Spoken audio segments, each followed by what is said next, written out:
Ahora bien, para llevarte a otro punto dentro de la economía, de este mundo tan interesante, nosotros sabemos que dentro de cada sistema económico hay una forma de entender el valor, o sea, el valor de las cosas. ¿Qué hace que algo valga? Y bueno, ahí tenemos muchos puntos de vista, ¿no? Algunos lo van a ubicar en el trabajo, ¿sí? A ese porqué, ¿no? A esa causa del valor. Otros en la utilidad, otros en la escasez.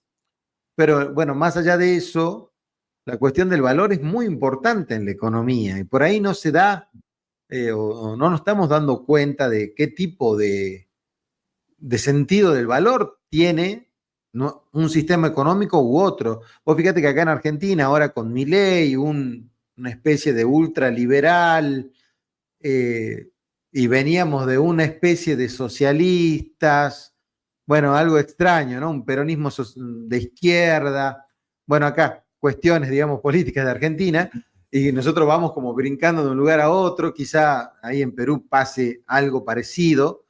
Eh, Realmente el tema del valor, yo creo que hay que destacarlo porque si no, no se entiende muy bien un punto central, creo yo, de los sistemas económicos. ¿Qué podemos decir al respecto, Dante, querido? Existen dos grandes vertientes en la teoría del valor, la teoría del valor objetiva y la subjetiva. La teoría objetiva del valor pone el valor de las cosas en los objetos mismos, o sea, en los bienes y servicios. La teoría subjetiva del valor pone el valor de las cosas en los sujetos, en las preferencias que tienen las personas, las valoraciones subjetivas diversas que tienen sobre un mismo bien. Podríamos decir que una de las formas más extremas de la teoría objetiva del valor la encontramos en Marx.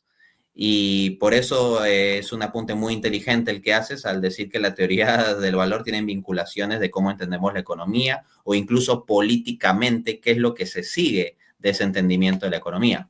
Dice Karl Exacto. Marx en El Capital, 1867, tomo 1, capítulo 1. Es solo la cantidad de trabajo socialmente necesario, pues, o el tiempo de trabajo socialmente necesario para la producción de un valor de uso, lo que determina su magnitud de valor. Cuando él dice un valor de uso, se refiere a un bien que se puede usar, una silla, por ejemplo, ¿no? O sea, prácticamente todo lo que llamamos bien o servicio en economía. Entonces, para Marx, el valor se reduce porque él dice solo al tiempo de trabajo social necesario. Dicho simplificadamente, a factor trabajo. Esto tiene implicancias muy serias, porque si el 100% del valor económico se debe al factor trabajo, entonces cualquiera que gane una retribución económica sin ser parte del factor trabajo, de la clase obrera, está robando, está Claro. robando a los obreros, ¿no? Exacto. Y lo que se sigue Sí. es que hay que rebelarse, ¿no? Ya lo viste.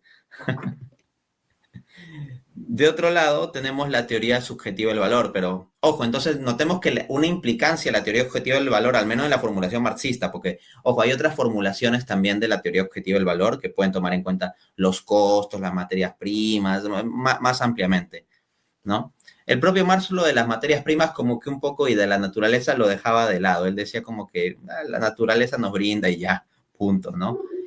Y lo ponía básicamente todo en el trabajo. Entonces, de la teoría marxista del valor se sigue la teoría de la plusvalía. O sea, que hay un valor que el empresario se apropia, pero que la clase empresarial se apropia, pero que ella misma no ha generado, porque ha sido todo generado por la clase obrera. Y entonces la clase Exacto. obrera tendría que rebelarse, ¿no?, contra ese sistema. Por otra parte, está la teoría subjetiva del valor, y una de las formulaciones más extremas de la misma se encuentra en el padre de la escuela austriaca. La escuela austriaca, economía, liberal, Milley, por ejemplo, sigue ese tipo de enfoque. Karl Menger. Karl Menger, en su obra Principios de Economía, de 1871, en el capítulo 3, apunta: el valor no es nada inherente a los bienes. El valor no existe fuera de la conciencia de los hombres.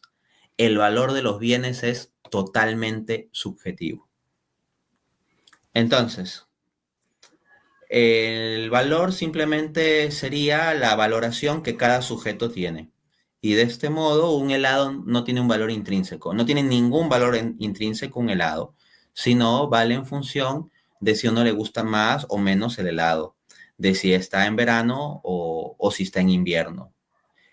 No hay ningún valor intrínseco entonces en las cosas mismas.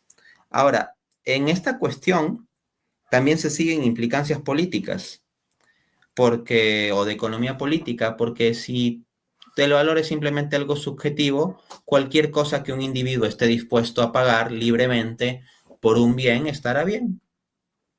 No se puede decir que paga mucho o que paga poco o que algo está muy caro o que algo está muy barato, porque a final de cuentas todos son valoraciones subjetivas y entonces no hay ningún valor intrínseco. Tampoco se podría dar que se le esté robando a la clase obrera.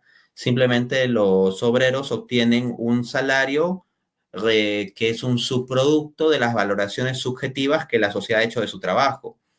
Y para que vean qué tan fuertes son estas implicancias, el propio Ludwig von Mises, economista liberal de la escuela austriaca, en su obra La acción humana, decía que es la sociedad la que elige que la mísera criada gane poco y que la cantante moda gane mucho. Entonces, por ejemplo, la señorita que se levanta a las 5 de la mañana y trabaja hasta las 9 de la noche, cama adentro y como empleada del hogar y gana un sueldo de miseria, pues eso se da simplemente porque su trabajo es valorado subjetivamente poco. Y si hay una chica que de la misma edad, digamos, de 19 años, 18 años, que elige abrirse una cuenta de OnlyFans y de hecho podría incluso hacer un anuncio en internet de que va a abrir la cuenta justo el día en que cumpla 18 años y de repente se vuelve millonaria. Y lo que diría Von Mises es, no hay problema, simplemente son las diferentes valoraciones que hace la sociedad. Si una se ha hecho rica en un solo día, con el OnlyFans es porque la sociedad valora mucho eso, y si la otra permanece como pobre aunque trabaje de la mañana a la noche, pues es porque las preferencias sociales así lo dictaminan, ¿no? Entonces, todo ordenamiento de distribución de ingresos en una sociedad libre mercado sería justa. Entonces, tiene también esas otras implicancias. Entonces, noten los extremos. Bajo la teoría objetiva del valor, de Marx al menos, esta sociedad es injusta, hay que rebelarnos. Y bajo la teoría subjetiva del valor es como, mira, mientras las transacciones sean libres, no importa qué surja, o sea, libertad y lo que surja, como dice una frase por ahí en internet, ¿no? O sea, lo que surja estará bien, porque es libre y lo que vale son las valoraciones libres de la gente, punto. Como en muchas cuestiones, la verdad parece encontrarse más en el medio. Parece que es más razonable decir, y es un poco mi postura, una teoría en donde se reconoce que en el valor económico hay elementos subjetivos y elementos objetivos, y que ambos factores confluyen para la generación del valor económico.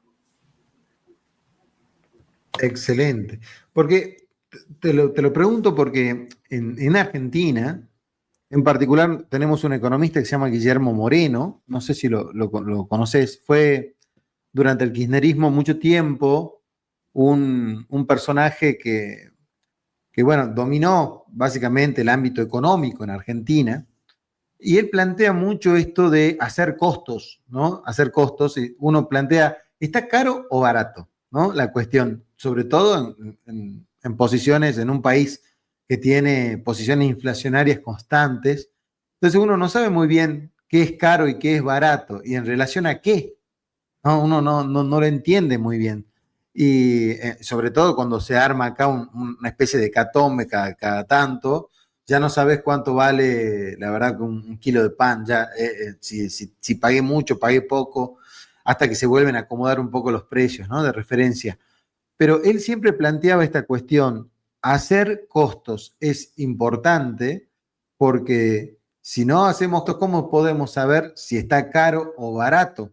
¿No? Y claramente hay una postura muy diferente en la cual ellos dicen, no, o sea, no me interesan los costos, me interesa ponerle el máximo valor que la sociedad me permite hacer, ¿no?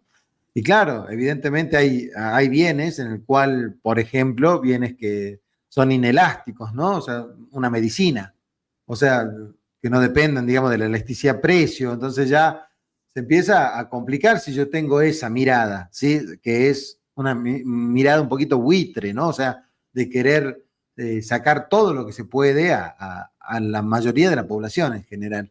Por eso la pregunta me parece muy importante, así que te agradezco la respuesta, porque no es un tema menor en ese sentido. Y por eso lo traía a colación.